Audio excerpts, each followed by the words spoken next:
Hello everyone, in today's video we will discuss about the power of leverage, something that I used as well in my investments, especially on real estate assets, to boost my return.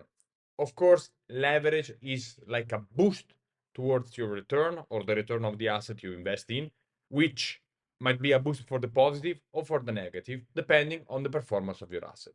So by the end of this video, you will understand two powerful formulas, which are the DuPont composition and the leverage return, both that will help you understanding the effect of leverage on your returns. So let's start. Let's go through the first formula, which is the DuPont composition formula, which states that the return on equity is equal to profit margin times asset turnover times leverage ratio. This is just a mathematical decomposition, which I can just show you here. It's net income over equity, which is the return on equity, divided by net income over sales times this is sales over assets, and this is assets over equity. If you are unsure about if you're right or wrong in this, you just need to delete. And you see, okay, correct is net income divided by equity. Okay, we can then use this decomposition into two parts. This side is what is called return on assets, or also known as ROA, which is net income over assets. If you see, we delete the sales because of numerical operations. And this will tell us how much money our assets make us generate every year. But it's not the total return that an equity investor can have from a company or from an asset, because we need to consider also the leverage, the amount of debt that is employed in order to finance the purchase of the assets, which is this second line here, assets divided by equity. I will just give you an example, changing color to blue. I will give you an example by using some numbers for an house so that we can kind of understand what we're talking about here.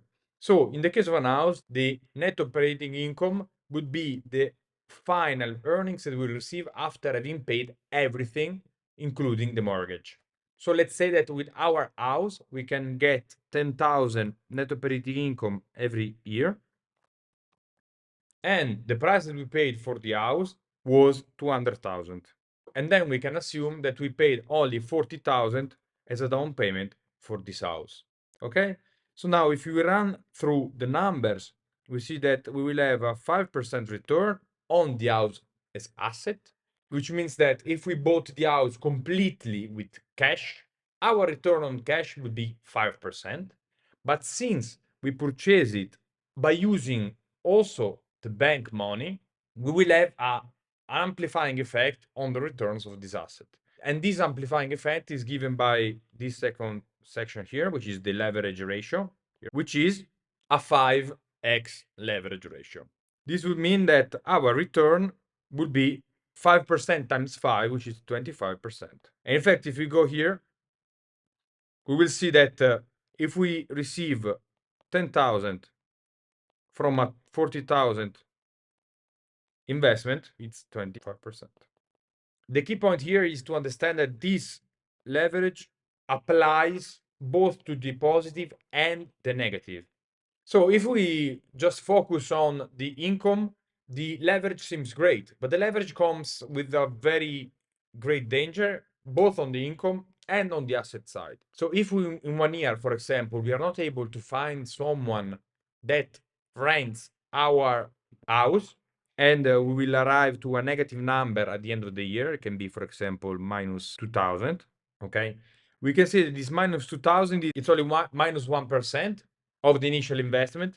But since there is the 5x, this impact on the income is minus 5%. And this is only on the income side. If, for example, the asset goes from 20,000 to 180,000, so he has a drop of 10%, we see that this drop of 10% times 5 is a drop of 50% on our investment. And we can double check that with the fact that if we need to sell the house at 180,000, we need to pay back 160 to the bank, right? Because we put down only 40,000 to buy the 200,000, and we will receive only 20,000 back.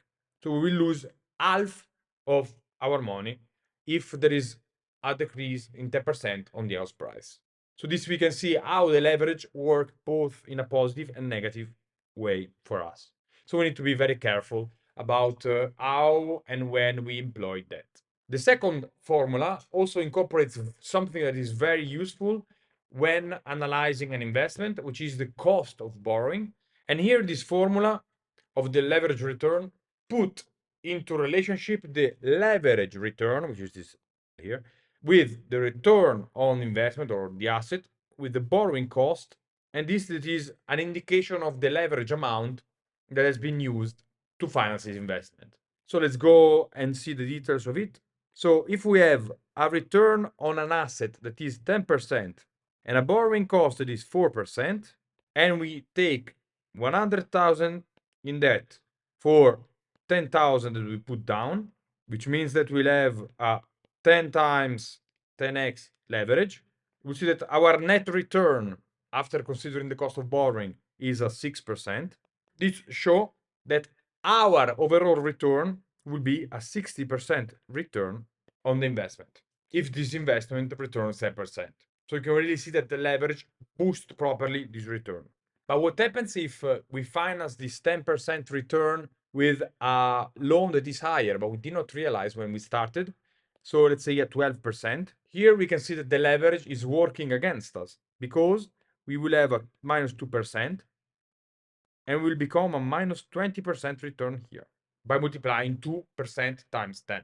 But since most of the people are not stupid, this is not a case that will occur very often, and it's more likely that expected return of the asset on which we will invest on will not materialize. So instead of 10%, it might be a minus 5%, for example. And here we will have not a minus 5%, but will be a minus 9%, which will give a minus 90% on our investment. Okay, so it can be really a negative return on our money, especially if we use a lot of leverage. Now let's check the impact on the same initial investment of this 6%, but we just change the amount of leverage. We can see that if, for example, with 10,000 we get 200,000, it's going to be a 20x, which will boost our return to 120, right? If we instead we want to reduce the leverage, it's going to be, for example, 50, right? Here is going to be a 5x, and so the return is going to be a 30%. However, these are just numbers used to show you how the leverage works. Usually when we move this amount, also the borrowing cost will change because our financial riskiness changes as well. So usually when we increase this leverage, also the cost of borrowing increases. Paradoxically, here we can understand how much leverage maximum we can get to get the maximum return for a given return on investment. So if, for example, we boost our leverage to 20, so 200,000, but the interest rate that is demanded on us now becomes 8, we can see that we reduced our net return to 2%. And here we can boost it to 20, but still it's going to be lower than having a lower leverage, but a lower borrowing cost as well. So we need to measure a little bit both the cost of borrowing and our leverage. So it's not always true that when we increase our leverage, our return will increase, because we need to take into consideration the borrowing cost. So in today's video, we saw the DuPont decomposition and the leverage return to give you an idea of the power of leverage, to see also how dangerous it is to use leverage to boost your return, because a small change on the value of the assets can really have a devastating effect if it moves against you with a high leverage. As always, if you want to learn more, go in the description section below, click on the link, and feel free to join into my free community where we discuss all about finance and investing. For all the others, enjoy the day and we catch up next time. Cheers.